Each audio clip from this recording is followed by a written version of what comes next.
Bien, nos encontramos, hermanos, estudiando la doctrina del Espíritu Santo. Y dentro de esa doctrina, la vez pasada consideramos el asunto de los dones espirituales. Cómo el Espíritu capacita a los miembros del cuerpo de Cristo para llevar a cabo la misión de la Iglesia. Y no es nuestro propósito hacer una serie de mensajes dentro de la serie del Espíritu Santo. No pensamos hacer una exposición de los dones de cada uno de ellos. Nos basta saber que hemos sido capacitados por Él y que debemos ponernos a disposición del pueblo de Dios como canales del Espíritu Santo para que el Evangelio corra, para que la iglesia sea edificada. Sin embargo, hay algunos aspectos con respecto al tema de los dones que nos mueven a decir algo adicional. ¿Están vigentes todos los dones espirituales que menciona el Nuevo Testamento? Desde hace mucho tiempo se debate cómo responder esa pregunta. Unos responden diciendo que no todos esos dones están vigentes y son llamados cesacionistas, porque creen que esos dones cesaron, ese grupo de dones cesaron.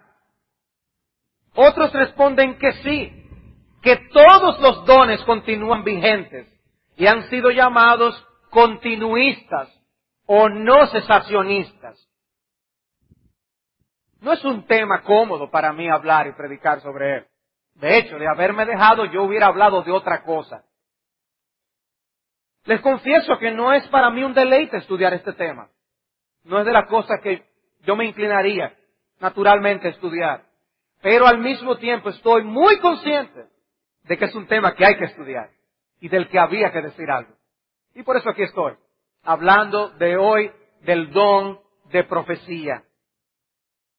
Los dones son objeto de debate, principalmente el don de profecía, el don de hablar en lenguas y el don de sanidades. Y en esta ocasión quisiera tomar únicamente el don de profecía para nuestra consideración.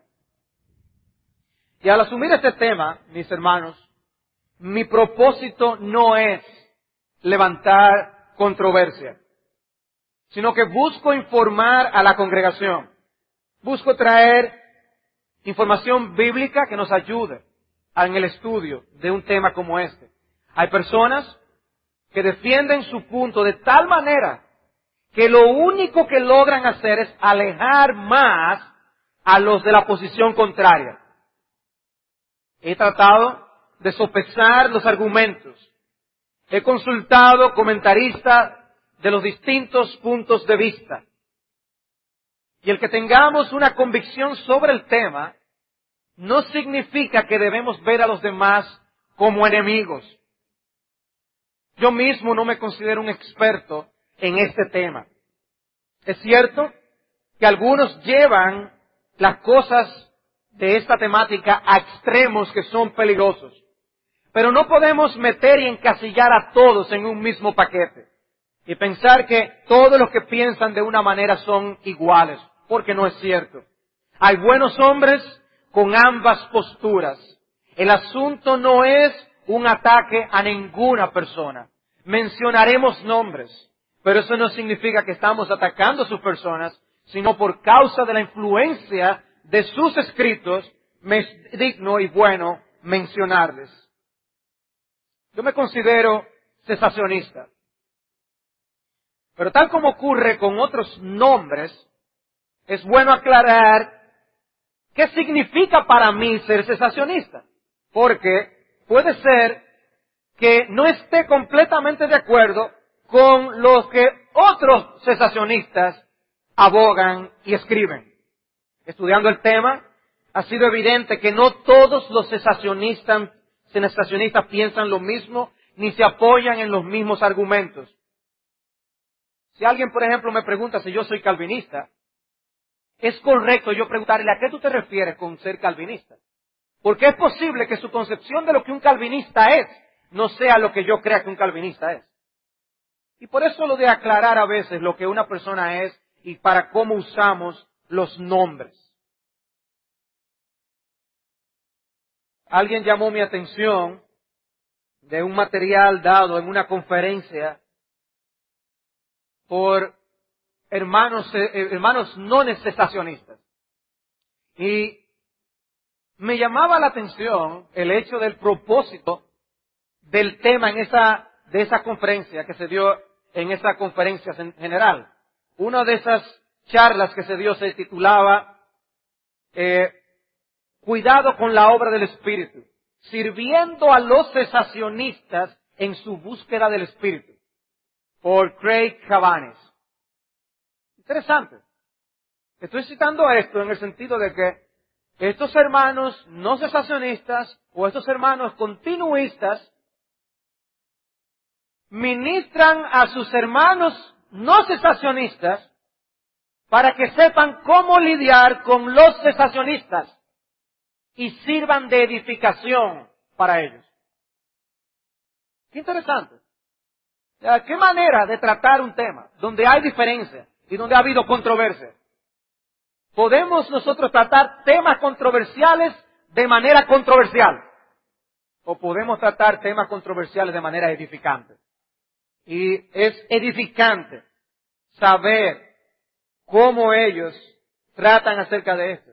De manera que puedan atraer a los asuntos importantes del Evangelio a hermanos de convicciones distintas. Nosotros no queremos ahuyentar a hermanos de convicciones distintas. Nosotros quisiéramos estar más cerca de ellos. En ese sentido, el respeto de diferentes convicciones es algo que nosotros tenemos que practicar. La evaluación correcta y apropiada de los diferentes argumentos es algo digno de considerar. Argumentos con los que no estaremos de acuerdo no significa que no tienen su peso y su valor. No significa que no le han dado mente y que no han tratado de estudiarlo. Puede ser que no estemos de acuerdo con la exégesis o el propósito exegético. Puede ser que veamos contradicción en el método exegético que utilizan para tratar un tema, que no lo aplican para tratar otro tema.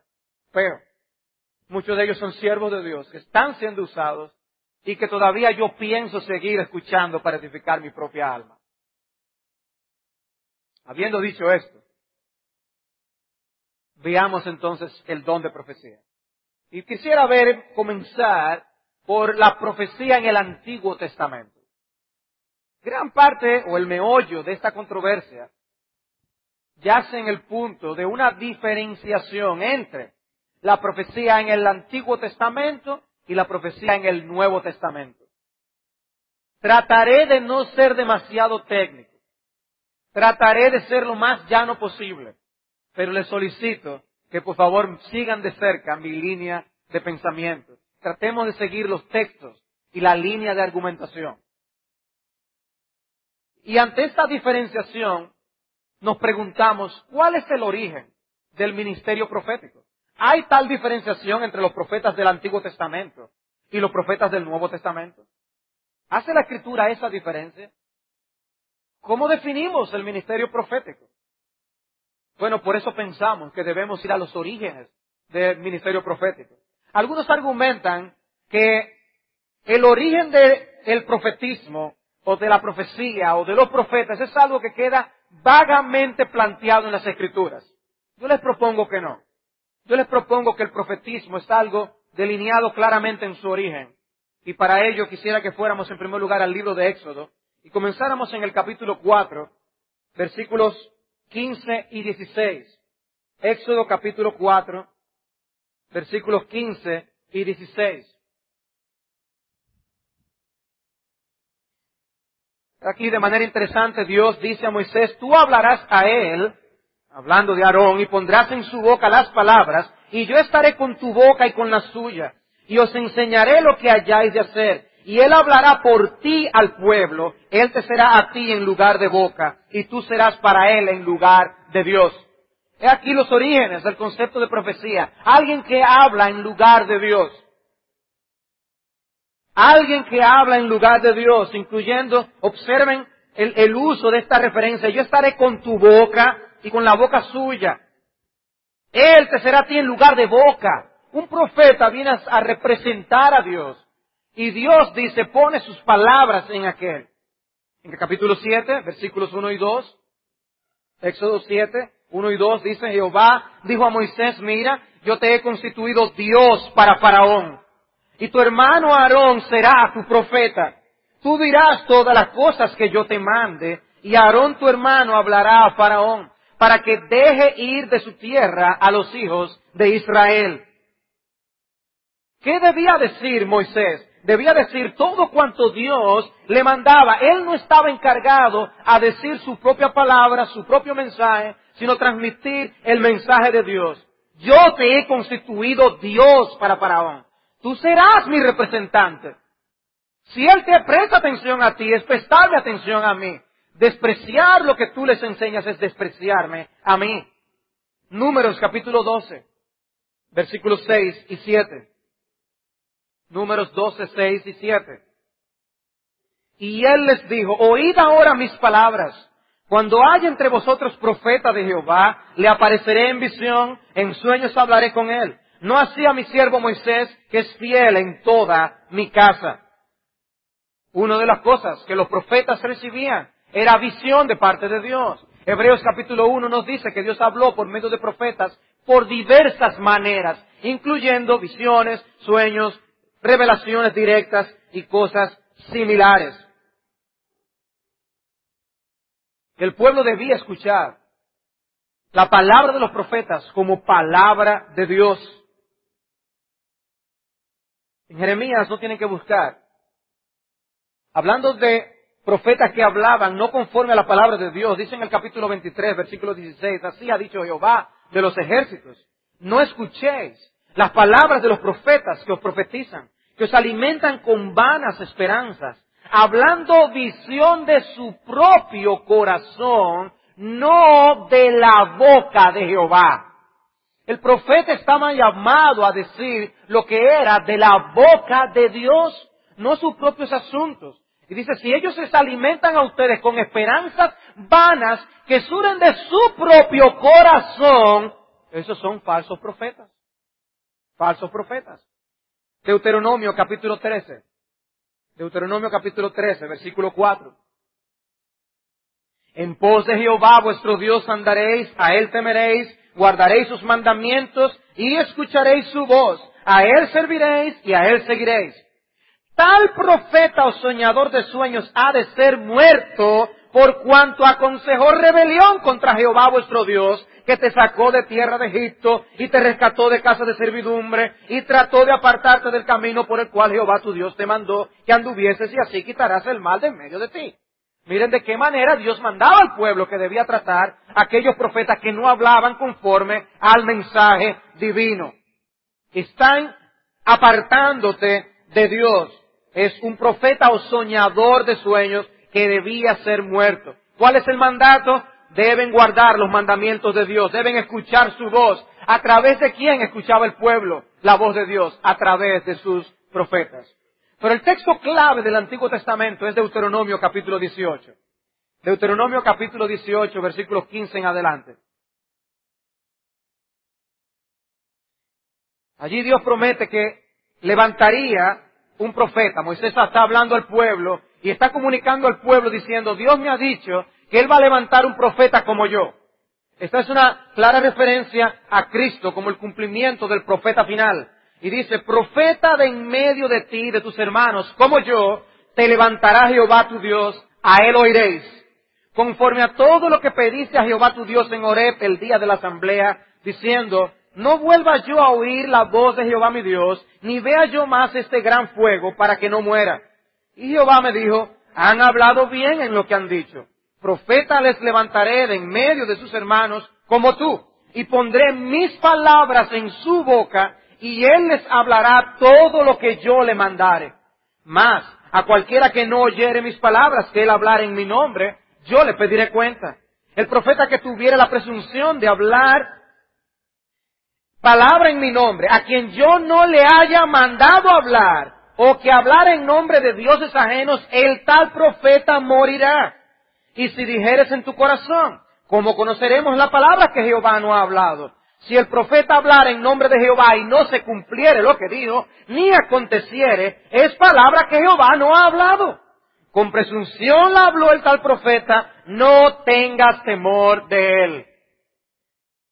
Este texto es clave, es un texto que está diciendo que el ministerio profético tenía una mirada particular a Cristo como el último profeta, el profeta final de Dios. Dice, yo levantaré un profeta de tus hermanos, a él oiréis. Y suena y retumba en nuestros oídos esa voz de Dios el Padre en los cielos, este mismo amado, a él oíd. O las palabras de Hebreos capítulo 2, versículo 1, como es necesario que atendamos con mayor diligencia esa revelación que Dios ha dado ahora a través de su Hijo. Profeta les levantaré de en medio de sus hermanos como tú, y pondré mis palabras en su boca. No tendría la libertad de hablar por su propia cuenta. Dice, yo le pediré cuenta. Tenía que hablar en nombre de Dios, en lugar de Dios, las palabras de Dios. Y vemos cómo había una clasificación entre un verdadero profeta y un falso profeta. Hay palabras de predicción que los profetas decían muchas veces, pero la labor del profeta no se limita a eso. Había también un hablar en nombre de Dios. Los profetas denunciaban cosas delante del pueblo, como podemos leer en el Antiguo Testamento. Pero si estaban dando predicción, su predicción tenía que cumplirse.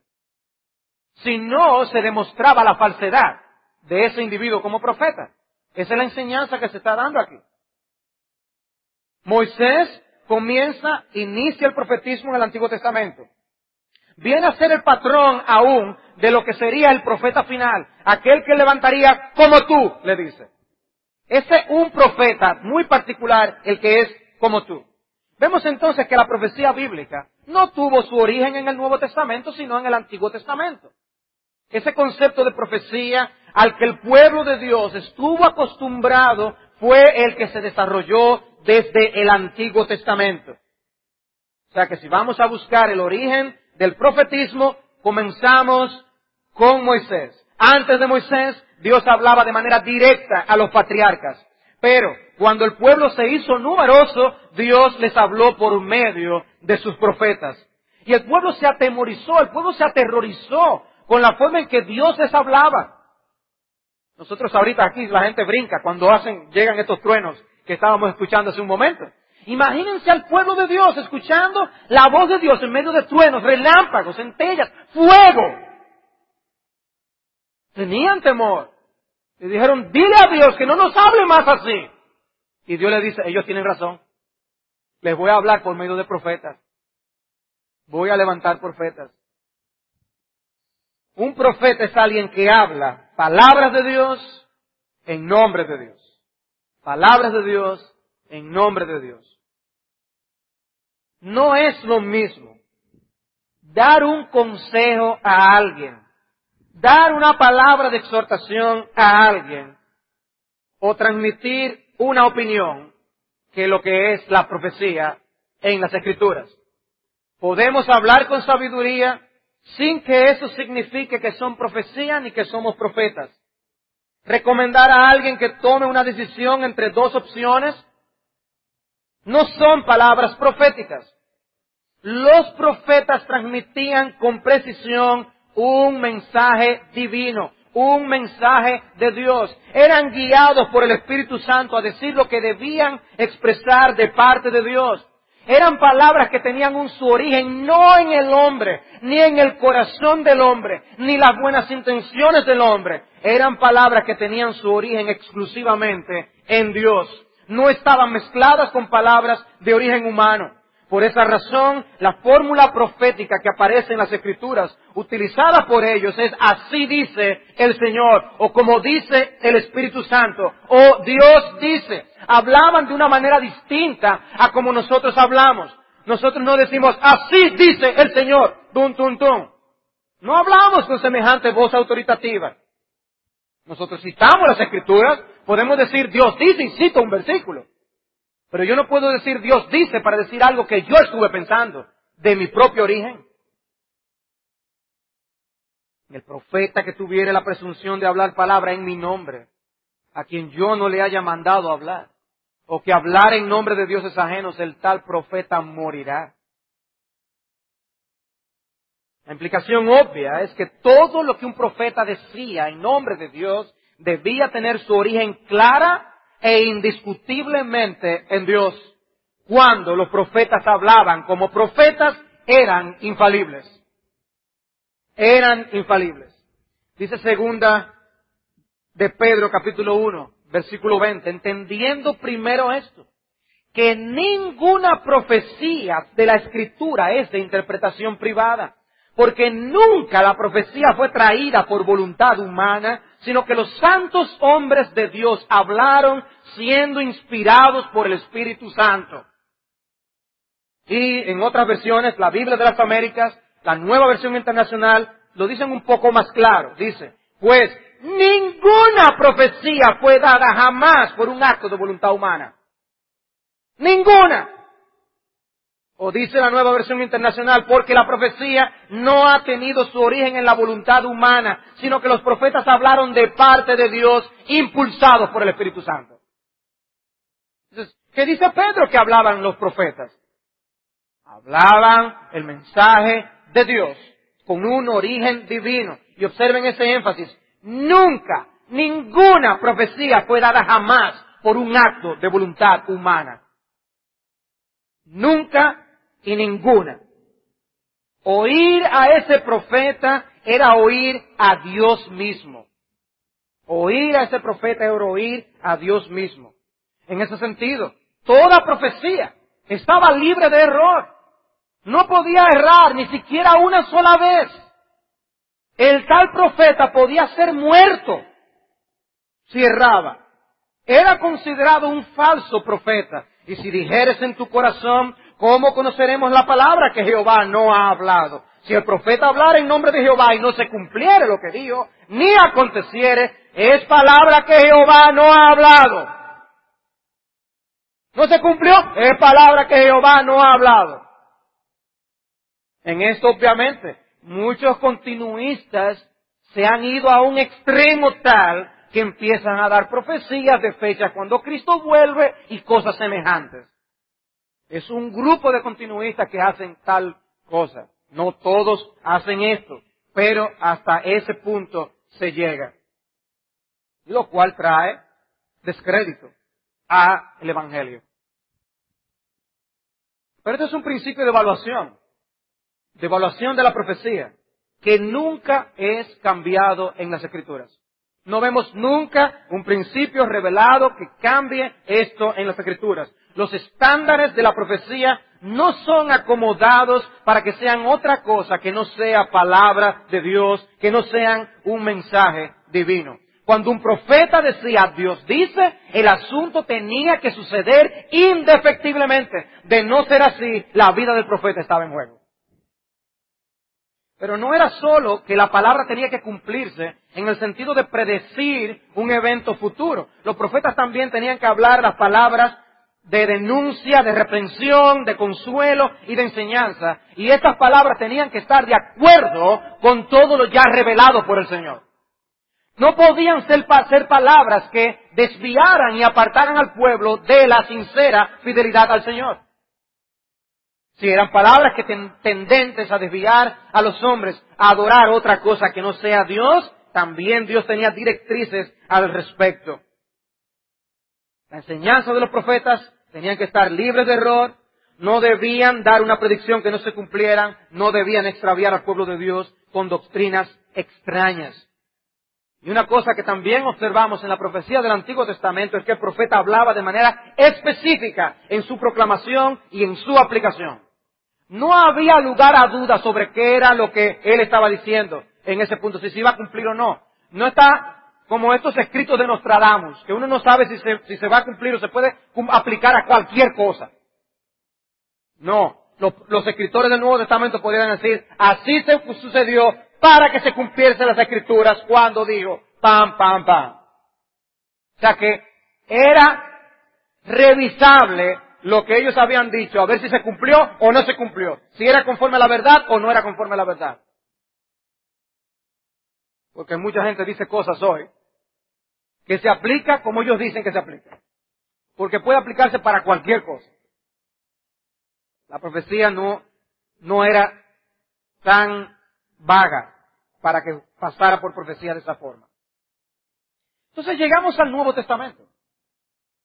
¿Y qué ocurre con la profecía en el Nuevo Testamento? El término profecía ha pasado a ser visto de manera distinta de cómo lo vemos usado en el Antiguo Testamento y como yo les he mostrado. Algunos, entre los que encontramos a los puritanos, han planteado que para el día de hoy profecía es equivalente a predicación. Hay algunos hoy que ven el término profecía como igual a predicación. Pero uno de los problemas de ese punto de vista es que en las Escrituras había profetisas. O sea, había profetas que eran mujeres. Si hacemos equivaler profecía con predicación, podríamos tener problemas a la hora de nosotros conjugar esto con el principio bíblico de que la mujer no se le ha dado a enseñar. Yo creo que en realidad había mujeres profetisas en el Nuevo Testamento. Las hijas de Felipe, 4 mujeres, eran profetisas. Y Dios revelaba su mensaje profético a través de estas mujeres. No quiere decir que eran pastoras, no eran predicadores del Evangelio. Pero es una de las formas en que se ha manifestado el término profecía. La postura planteada por los continuistas es que a partir del Nuevo Testamento no tenemos el mismo tipo de profeta que teníamos en el Antiguo Testamento. Uno de los escritores más utilizados por el ala de los continuistas es Wayne Grudem. Wayne Grudem argumenta, entre ellos, que cuando nosotros queremos hacer una equivalencia con los profetas del Antiguo Testamento, en quien tenemos que hacer esa equivalencia es con los apóstoles del Nuevo Testamento, no con los profetas que aparecen en el Nuevo Testamento. Esa es su argumentación. No todos los continuistas dicen lo mismo. Yo creo que Wayne Grudem trata de salvar un gran problema cuando lo plantea de esa forma. Porque quienes dicen lo contrario, quienes todavía quieren ver otro tipo de fundamento, según Efesios 2:20 que veremos, se enredan en la discusión y pierden terreno en la lógica de su razonamiento. Pero Grudem muy interesantemente, de manera lógica, plantea esta postura. Yo no estoy de acuerdo, no la comparto, pero él hace esto para poder introducir un nuevo concepto de profecía en el Nuevo Testamento. El profeta del Antiguo Testamento es infalible. Habla por revelación divina. El profeta del Nuevo Testamento es de un calibre inferior y está sujeto a error y a examen. Y según esta perspectiva, la profecía congregacional no tiene la autoridad de las Escrituras. Es otro tipo de profeta y no pueden, por lo tanto, ser tratados iguales. Sin embargo, mi punto es que el Nuevo Testamento no plantea ni declara oficialmente esa diferencia. No vemos ninguna aclaración en el Nuevo Testamento de que es de otra especie distinta. La presencia de más profetas en el Nuevo Testamento es como si estuviera diciéndonos, o sea, el punto de la historia de la redención de Dios, la historia de la revelación divina ha llegado a un punto tal que Dios multiplica a sus profetas, como diciendo, he aquí un tiempo, una época importantísima en la historia de la revelación y de la redención. Pero eso de ninguna manera nos está introduciendo un nuevo tipo de profeta con otro tipo de calidad. Recordemos que eran días en que las iglesias no tenían Biblias como nosotros hoy las tenemos. La cantidad de cosas que tenían que tratar y dilucidar para lo que hoy tenemos la Biblia completa, ellos tenían que tratar sin información necesaria, sin que la información necesaria de parte de Dios le hubiera sido provista por medio de una escritura, sino que ellos tenían a los profetas para poder tener sabiduría, guianza de Dios en todas estas cosas, incluyendo el caso de las hijas de Felipe. Pero ¿cómo era usado el término profecía en el Nuevo Testamento? ¿Cómo es usado el término profeta en el Nuevo Testamento? Bueno, nosotros comenzamos viendo, por ejemplo, textos como Lucas capítulo 11, versículo 49, dice, por eso la sabiduría de Dios también dijo, les enviaré profetas y apóstoles, y de ellos a unos matarán y a otros perseguirán. El primero de varios textos en que se mencionan los profetas y los apóstoles juntos. Aquí una vez más Grudem argumenta que estos son pasajes en los que nosotros vemos apóstoles que son profetas. Pero los estudiosos del griego dicen que aquí Grudem no tiene razón. no podemos interpretar de esta forma la regla gramatical del griego que se aplica en otros casos, pero que tenemos multiplicidad de casos en cuanto a esto que corroboran que esto no puede ser así. Compartiendo con uno de los hermanos que está presente con nosotros, que escribió precisamente un documento sobre Efesios 2:20, demostrando esta problemática en la exégesis de Wayne Grudem, muestra cómo, aunque su argumento puede tener su lógica para poder demostrar su punto a su manera, y no estamos menospreciando su capacidad exegética, no estamos menospreciando su capacidad como teólogo, tiene una buena teología sistemática, pero hay puntos en los que no estamos de acuerdo, y aquí yo pienso que su exégesis no es del todo correcta. Usando el concepto antiguo testamentario de profeta, Cristo hace referencia a los profetas que vendrían. No es una cita del Antiguo Testamento específica, sino que está transmitiendo un resumen de la enseñanza del Antiguo Testamento de que Dios enviaría profetas durante el nuevo pacto, pero nunca aclara que iban a ser de una naturaleza diferente. Nunca aclara que iban a ser apóstoles, profetas. Son mencionados juntos una vez más en 1 Corintios capítulo 12, versículos 28 y 29. Y a unos puso Dios en la iglesia, primeramente apóstoles, luego profetas. Aquí estos no son apóstoles profetas. Son dos dones distintos. Los terceros maestros, luego los que hacen milagros, después los que sanan, los que ayudan, los que administran, los que tienen don de lenguas. ¿Son todos apóstoles? ¿Son todos profetas? ¿Por qué no los menciona juntos? ¿Todos maestros? ¿Todos hacen milagros? Y una vez más, cuando Pablo usa el término aquí, no era para el uso normal al que las personas estaban acostumbradas que un profeta era. El lenguaje normal de cuando leían sus escrituras del Antiguo Testamento. ¿Cuándo se les explicó que era una categoría completamente diferente? Texto como Efesios capítulo 3, versículo 1. Efesios capítulo 3. Por esta causa yo, Pablo, prisionero de Cristo Jesús, por vosotros los gentiles, si es que habéis oído de la administración de la gracia de Dios que me fue dada para con vosotros, que por revelación me fue declarado el misterio, como antes lo he escrito brevemente, leyendo lo cual podéis entender cuál sea mi conocimiento en el misterio de Cristo. Misterio que en otras generaciones no se dio a conocer a los hijos de los hombres, como ahora es revelado a sus santos apóstoles y profetas por el Espíritu.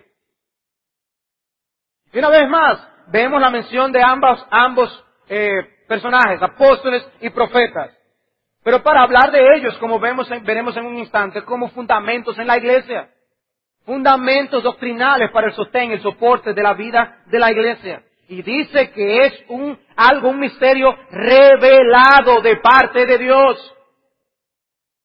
Un misterio es una enseñanza hasta el punto desconocida. A menos que Dios no la revele, no se puede dar a conocer. Y aquí está diciendo claramente, estos apóstoles y profetas recibían esta revelación de parte de Dios. Uno de los argumentos es que hoy en día no, es un profetismo de otro tipo. No es revelación así. Vamos a ver a qué más se asemeja al final de nuestro estudio. Pero observen cómo lo que los profetas del Nuevo Testamento daban a conocer era recibido por ellos por medio de una revelación divina. Slensky, el comentarista, que equipara la situación con lo que ocurrió con los profetas de antaño, dice él, que recibían revelación directa de Dios. O. Palmer Robertson, en su libro La Palabra Final, dice, obviamente, nadie puede predecir infaliblemente los detalles de un evento futuro, como era el caso en la profecía bíblica, a menos que uno haya experimentado una revelación directa de Dios.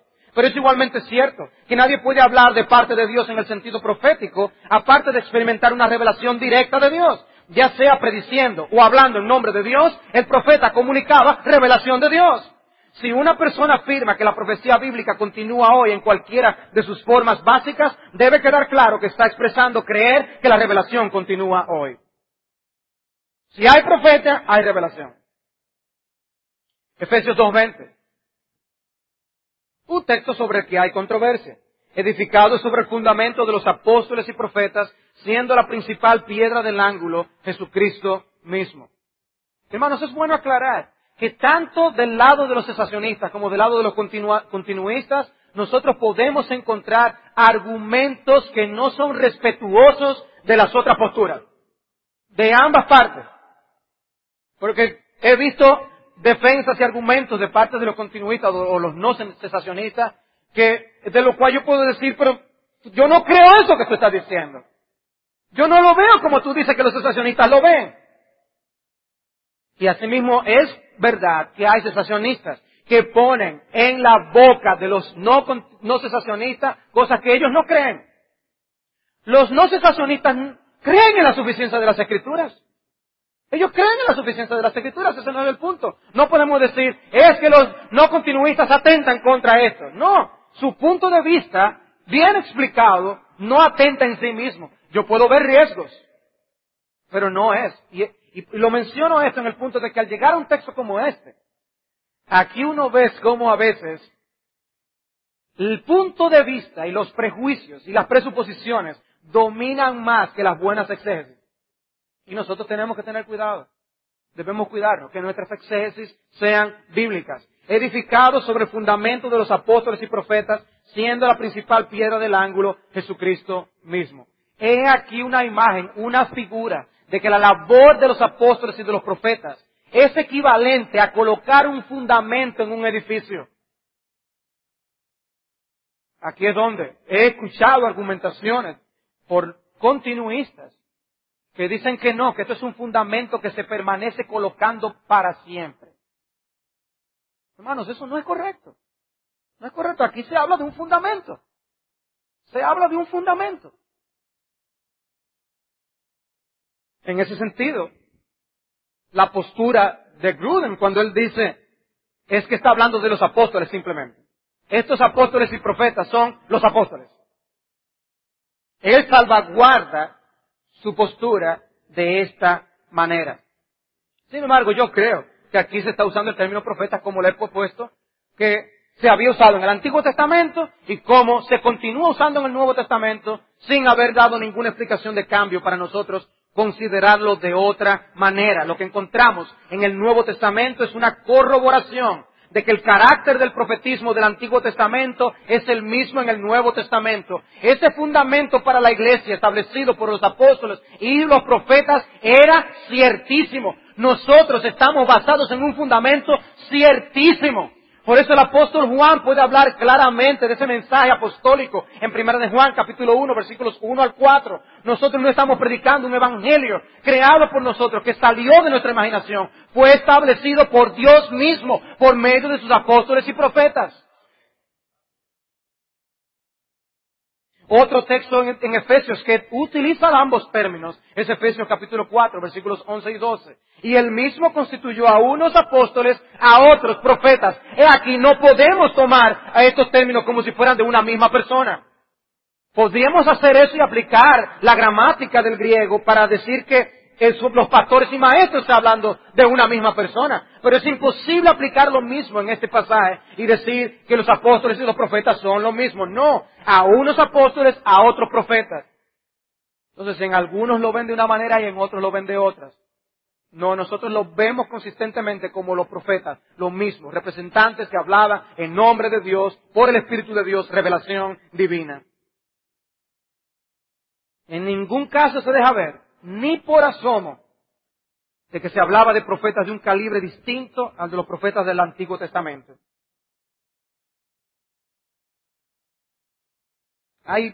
Es interesante, no tengo todo el tiempo para ver, pero es interesante ver en el libro de los Hechos, lugares donde se cita el término profeta para referirse a un profeta del Antiguo Testamento, y en el mismo capítulo una referencia a los profetas del Nuevo Testamento. La misma palabra sin explicación. La lectura normal nos llevaría a concluir que es precisamente lo mismo, el mismo tipo de profeta. En Hechos capítulo 11 aparece un caso de un profeta. Es el profeta Agabo. Dice en Hechos capítulo 11, versículo 27, en aquellos días, unos profetas descendieron de Jerusalén a Antioquía. Y levantándose uno de ellos, llamado Agabo, daba a entender por el Espíritu que vendría una gran hambre en toda la tierra habitada, la cual sucedió en tiempo de Claudio. O sea, este profeta, que por nombre es identificado, es reconocido como tal, da un mensaje de no haberse cumplido esta hambruna que él había profetizado. Él, en el tiempo, se habría aclarado que él era un falso profeta. Sin embargo, lo que Lucas nos registra es que el evento ocurrió en la época actual de un emperador actual, Claudio, y se corroboró que es un profeta de Dios. Ahora nos encontramos con el mismo profeta en el capítulo 21, versículos 10 en adelante. Y aquí un texto controversial con el debate cesacionista continuista. Dice en Hechos capítulo 21, versículo 10. Aparece nuestro personaje una vez más. Si él hubiera sido un profeta de dudosa categoría, quizás no habría sido visto aquí con buenos ojos. Oigan lo que dice. Y permaneciendo nosotros allí algunos días, descendió de Judea un profeta llamado Agabo, quien viniendo a vernos tomó el cinto de Pablo y atándose los pies y las manos dijo, esto dice el Espíritu Santo. Así atarán los judíos en Jerusalén al varón de quien es este cinto y le entregarán en manos de los gentiles. Al oír esto, le rogamos nosotros y los de aquel lugar que no subiese a Jerusalén. Entonces Pablo respondió, ¿qué hacéis llorando y quebrantándome el corazón? Porque yo estoy dispuesto no solo a ser atado, más aún a morir en Jerusalén por el nombre del Señor Jesús. Y como no le pudimos persuadir, desistimos diciendo, hágase la voluntad del Señor. Este pasaje es utilizado en contra del cesacionismo y se arguye que hay mucha expresión de lo humano y personal en las palabras de Agabo. Sin embargo, los mismos que argumentan así no tienen ningún problema en reconocer el elemento humano en la inspiración de las Escrituras. Ven el argumento, ellos dicen, hay mucho de humano en las palabras que Agabo dice. Bueno, pero ellos creen en la inspiración de las Escrituras y hay mucho de humano en la inspiración bíblica de escritores que fueron inspirados por el Espíritu Santo a registrar sus palabras. De manera que podemos notar un lenguaje paulino y un lenguaje petrino cuando es Pablo o es Pedro que escribe. De la misma forma, no es de extrañar que surgiera el elemento humano en la profecía de un hombre como Agabo. No es de extrañar. Este pasaje es utilizado como un ejemplo de lo que es una profecía falible, pero que no necesariamente son las palabras de un falso profeta. ¿Cómo podemos nosotros saber cuándo se convierte en falsa profecía? ¿Cómo lo sabemos? ¿Cuánta falibilidad debe contener una profecía para descartarla entonces? Según la perspectiva del Antiguo Testamento, o es un profeta verdadero o es uno falso. No había que sacar un promedio de veracidad. Oye, Agabo tiene un averaje bueno. No teníamos que sacar promedio. Las palabras de los profetas de Dios siempre se cumplían. Y es al lugar el comentario de Sinclair Ferguson cuando dice que si Agabo no estaba expresando palabras de revelación de parte de Dios, entonces en lugar de afirmar que el Espíritu estaba diciendo algo, debió expresar que le parecía que quizás el Espíritu estaba indicando algo como eso, y que había la posibilidad de que estuviera equivocado. Pero la forma en que Lucas narra el evento no da lugar para nada de esto. Se argumenta que Agabo cometió dos errores pequeños. Dos errores pequeños, pero que era profecía. Cometió el error de decir que los judíos iban a atar a Pablo, porque no ataron a Pablo, y los judíos no fueron quienes entregaron a Pablo a los gentiles, que fueron los romanos. Los romanos lo ataron, dice en Hechos capítulo 21, 33, capítulo 22, 29. No fue entregado por los judíos, sino arrebatado por los romanos de los judíos, Hechos 22, 24. ¿Fue que se equivocó Agabo en su profecía? No, hermanos, yo creo que Lucas está dando un resumen de todo lo que Agabo dijo. Y lo está usando en términos en lo que el atamiento, el atado, cuando fue apresado.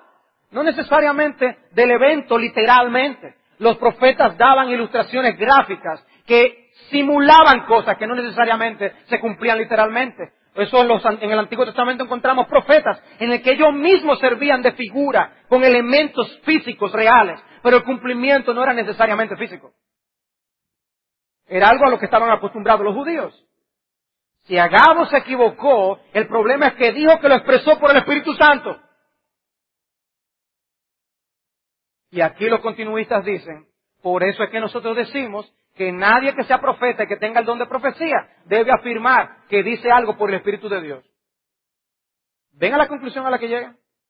Ellos mismos dicen, no debemos decir que es por el Espíritu de Dios. Es incorrecto decir tal cosa. Y por esta razón, los proponentes de esta vigencia enseñan que decir el Señor me dijo es equivocado. El problema es que en las Escrituras, una profecía no debería tener ni siquiera pequeños errores. Debía ser libre de errores.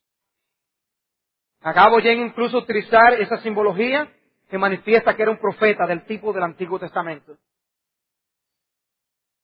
El relato que Pablo da en Hechos capítulo 28, versículos 17 al 19, corrobora el cumplimiento de su profecía. Dice, aconteció 3 días después, Hechos 28, 17, aconteció 3 días después, Pablo convocó a los principales de los judíos, a los cuales, luego que estuvieron reunidos, les dijo, yo, varones hermanos, no habiendo hecho nada contra el pueblo ni contra las costumbres de nuestros padres, he sido entregado preso desde Jerusalén en manos de los romanos. ¿Quiénes son los romanos? Son los gentiles, los cuales habiéndome examinado me querían soltar por no haber en mí causa ninguna de muerte, pero oponiéndose los judíos, me vi obligado a apelar a César, no porque tenga de qué acusar a mi nación. ¿Quiénes lo entregaron a los romanos? El único grupo posible es el que decía Agabo, los judíos. Dice Sam Waldron aquí, es de temer que el método interpretativo usado por los continuistas en referencia a Agabo, si es aplicado al resto de la Biblia, desvelaría errores en muchos lugares donde los continuistas conservadores no quisieran encontrarlos. Porque sería buscar en detalles donde la Biblia no está hablando en forma de detalle. Tengo otros ejemplos en el libro de Hechos que citan como profecía de menor rango, pero no tengo el tiempo para hablarlo. Permítanme citarles Hechos capítulo 2, versículos 22 y 26 al 26. Hechos 3, versículos 22 al 26. Y aquí se cita el cumplimiento de la profecía dada por Dios a Moisés en la persona de nuestro Señor Jesucristo. Dice, porque Moisés dijo a los padres, el Señor vuestro Dios os levantará profeta de entre vuestros hermanos, como a mí, a él oiréis en todas las cosas que os hable. En todas las cosas que os hable. Y toda alma que no oiga a aquel profeta será desarraigada del pueblo. Oigan, ¿qué manera? Y todos los profetas, desde Samuel en adelante, cuantos han hablado, también han anunciado estos días. Vosotros sois los hijos de los profetas y del pacto que Dios hizo con vuestros padres, diciendo a Abraham, en tus simientes serán benditas todas las familias de la tierra. A vosotros primeramente, Dios, habiendo levantado a su Hijo, lo envió para que os bendijese, a fin de que cada uno se convierta de su maldad. Hermanos, no vemos aquí una explicación para decir que el profetismo en el Nuevo Testamento ha cambiado. De hecho, el representante principal del profetismo en el Nuevo Testamento es nuestro Señor Jesucristo, y Él hablaba de manera infalible la palabra de Dios. Dos textos que se citan para tratar de probar en las epístolas el continuismo. Primera a Corintios 14:29. Primera a los Corintios 14:29. Hablando del manejo de la iglesia de Corinto, de los dones extraordinarios. Dice, asimismo, los profetas hablen 2 o 3 y los demás juzguen. Y se toma esta expresión y los demás juzguen para decir que los profetas debían ser examinados cuando daban su profecía. Había que evaluar su profecía para ver cuánto era verdad y cuánto no lo era. Y de esa manera se argumenta. Dice Calvino, la enseñanza de Dios no está sujeta al juicio de los hombres, pero la tarea de ellos es simplemente juzgar por el Espíritu de Dios si es su palabra la que está siendo declarada o usando esto como un pretexto, con los hombres luciéndose a sí mismos.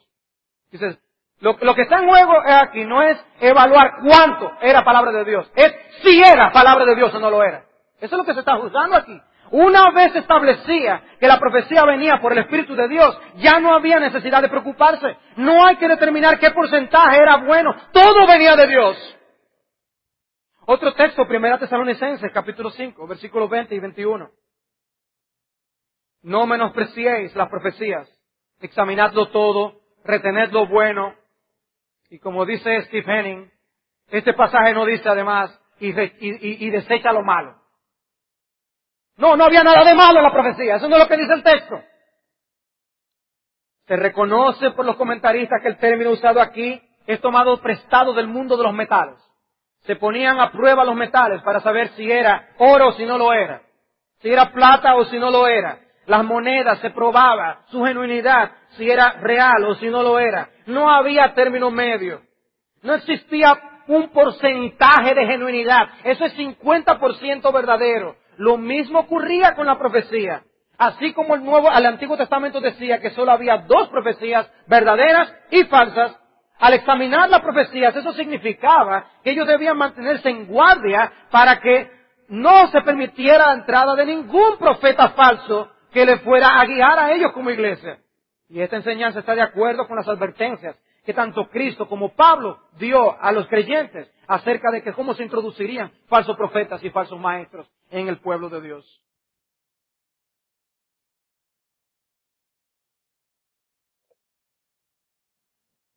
Dice el mismo Grudem, si la profecía congregacional del Nuevo Testamento era como la profecía del Antiguo Testamento y las palabras apostólicas del Nuevo Testamento en su autoridad, si tenían la misma autoridad, Antiguo y Nuevo Testamento, dice entonces, esta objeción cesacionista sería realmente cierta.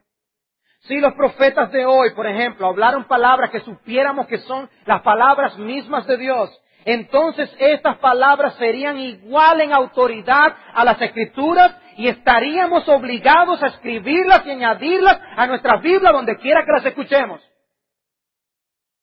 Oigan lo que le está argumentando. Él está entendiendo aquí que si tenían la misma autoridad, si esos 2 profetas, los del Nuevo y del Antiguo Testamento, eran palabras de Dios, dice, entonces tenemos que escribir lo que se dice y añadirlo a nuestras Biblias. Yo no estoy de acuerdo en el último punto. Yo estoy de acuerdo en que realmente tienen la misma autoridad. Y me alegra ver el razonamiento lógico que él está planteando aquí. Con lo que no estoy de acuerdo es que todo lo que decía un profeta era algo que necesariamente tenía que ponerse por escrito. Muchas cosas dijeron los profetas del Antiguo Testamento que no se pusieron por escrito. Hay profetas que solo conocemos sus nombres, no conocemos ni siquiera lo que dijeron. Y lo mismo ocurrió en el Nuevo Testamento. Profetas que dieron profecía que no se dio por escrito en ninguna de las epístolas del Nuevo Testamento. Pero no por eso deja de ser profecía. Estoy de acuerdo con Grudem en parte de su razonamiento, pero en la otra parte no lo comparto.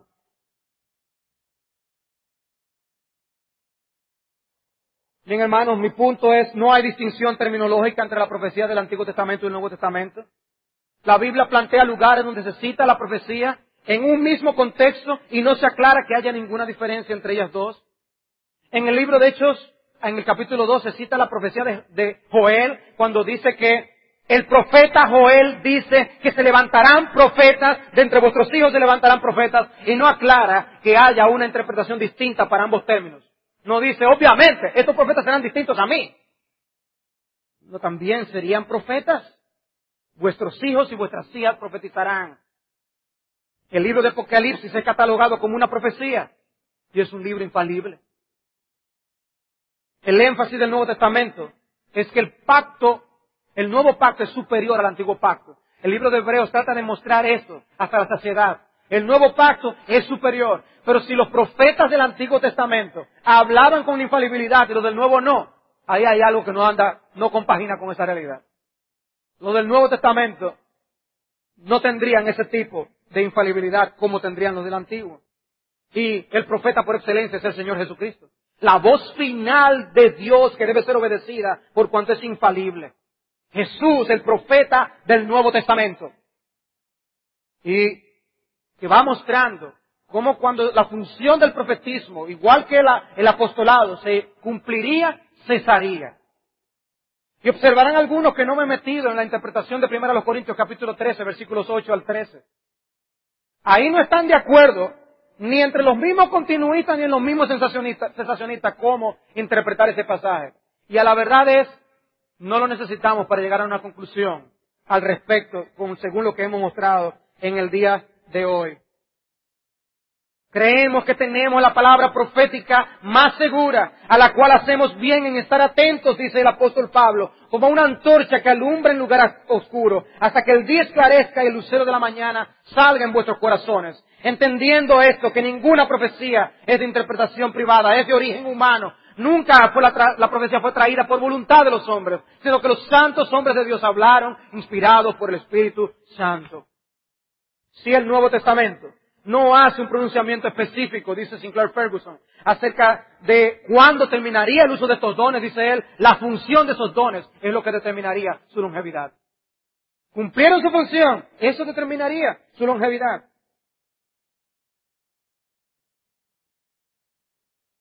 Ahora bien, ¿significa que nosotros somos gente que apaga el espíritu? ¿Significa que nosotros somos gente que no creemos en los milagros? ¿Acaso somos nosotros gente que menosprecian la obra del Espíritu de Dios? ¿Acaso somos nosotros aquellos que no reconocemos que Dios puede intervenir en nuestras vidas y actuar? Se cita en medio del debate a veces. Cómo hombres de Dios del pasado llegaron a tener experiencias que no son extrañas. Que Spurgeon hizo esto, que Whitefield dijo aquello. Interesante, hablando de ese tema.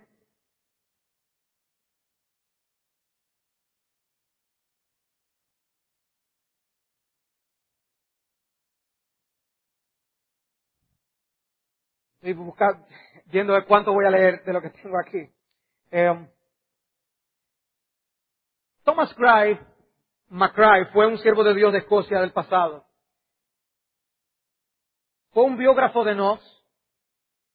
Y dice, el canon de nuestra fe lo contiene la escritura del Antiguo y Nuevo Testamento. No debemos considerar impresiones o nuevas revelaciones como medida de nuestro deber. Pero que Dios, en ocasiones particulares, avise a personas de cosas que vayan a suceder para testificar que son aprobados por Él o para animarles a confiar en Él en circunstancias determinadas o para otros propósitos de utilidad, no es, en mi opinión, inconsecuente con los principios de la religión, tanto la natural como la revelada. Si uno recibe la impresión, y aquí ahora cito palabras de Robert Sheehan en su libro Tu Palabra es Verdad, que citó a McCrae. Si uno recibe la impresión de que debe hacer algo o decir algo, sería peligroso definir el pasar por alto tal impresión como pecado o apagar el espíritu. No hacerle ningún caso podría ser un error, pero ni siquiera esto es seguro. El pecado tiene que ver con la desobediencia a la ley de Dios. ¿Qué es pecado? Desobedecer a la ley de Dios. No desobedecer lo que alguien me está diciendo que debo hacer. No es lo que alguien me dice por su impresión. Pero yo estoy diciendo que yo creo que puede haber una impresión. Yo estoy diciendo aquí que el Espíritu puede poner impresiones en nuestros corazones, inclinaciones, deseos, pensamientos, como el demonio también pone malas inclinaciones, malos deseos y malos pensamientos. Yo creo que el Espíritu de Dios puede hacerlo. Yo creo que Dios hace milagros. Yo creo que Dios ha contestado muchas oraciones de manera milagrosa en medio de nosotros. Pero no creo en el don de milagro. De la misma manera, no tengo que creer en el don de profecía para yo creer que Dios puede poner impresiones en los corazones de los hombres. Creemos en la predicación con la unción del Espíritu de Dios.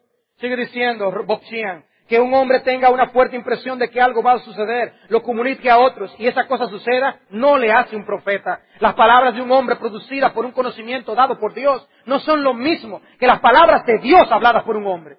En el debate sobre la continuación del don de profecía, esta distinción nunca se tiene en cuenta.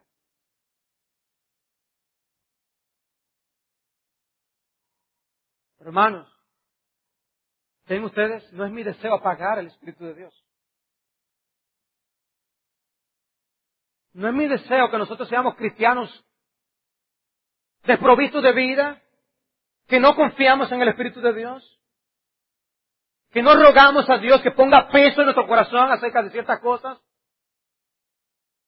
Hemos hablado acerca de la guía del Espíritu de Dios. Hay tal guía, obviamente. La guía suprema es la palabra suficiente de Dios, la Escritura. Hermanos, si hay una aplicación que debemos nosotros tener de todo esto, es que debemos dar gloria a Dios. Gracias a Dios por su palabra. Usar mejor su palabra. Ser obedientes a su palabra.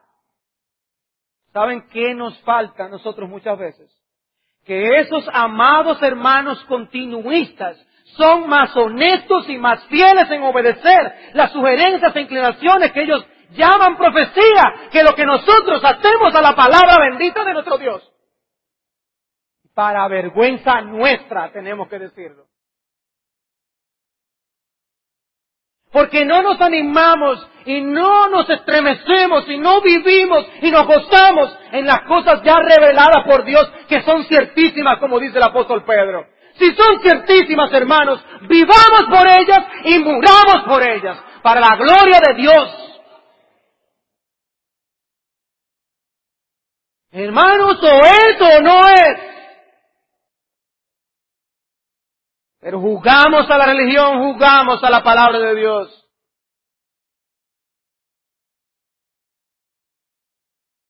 Anhelamos el día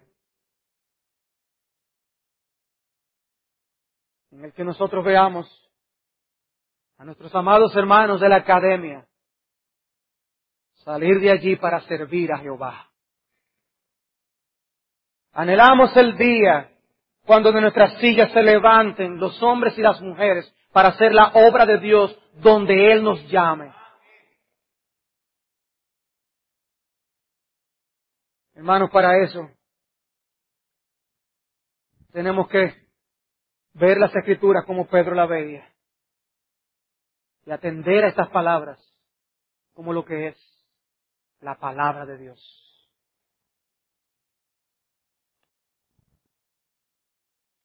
Sí, yo soy cesacionista, pero me encantó oír de un libro, ya lo mandé a pedir. Se llama ¿Quién le tiene miedo al Espíritu Santo? Escrito por teólogos del seminario de Dallas. Son cesacionistas, pero no le tienen miedo al Espíritu de Dios. Y hemos estado enseñando acerca del Espíritu Santo. ¿Saben para qué, hermanos? Para que vivamos por el Espíritu Santo. Creemos en el Espíritu Santo. Vivamos por el Espíritu Santo. Si alguien entonces me pregunta si yo soy cesacionista, yo podré decirle sí. Yo soy un cesacionista neumático, neumatológico.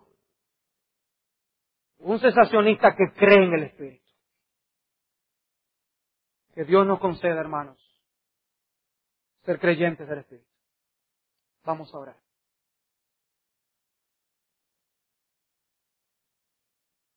Señor, tú sabes que nuestro deseo ha sido poder guiar a tu pueblo con la verdad de tu palabra. Es nuestra oración que si de alguna manera tu siervo, que no habla con infalibilidad, se ha equivocado en interpretación, en guía, en principio, conclusión, Padre, que esto sea desechado en el corazón de nuestros hermanos. Implanta tu verdad y solamente tu verdad. Pero te oramos, Señor, que nos ayudes a vivir por ella. Ayúdanos a amar a nuestros hermanos continuistas. Ayúdanos, Señor, a aprender de ellos lo que tenemos que aprender. Y, Señor, te rogamos que tu verdad corra y se disemine. Es nuestro deseo de que tu pueblo crezca en tu verdad. Porque tu palabra dice que para eso fuimos dados a la iglesia. Para que podamos crecer a la estatura de la plenitud de Jesucristo. Señor, aquí que estamos en tus manos. Déjanos ver el poder de tu Espíritu desplegado en nuestra iglesia. Te lo suplicamos en Jesús. Amén.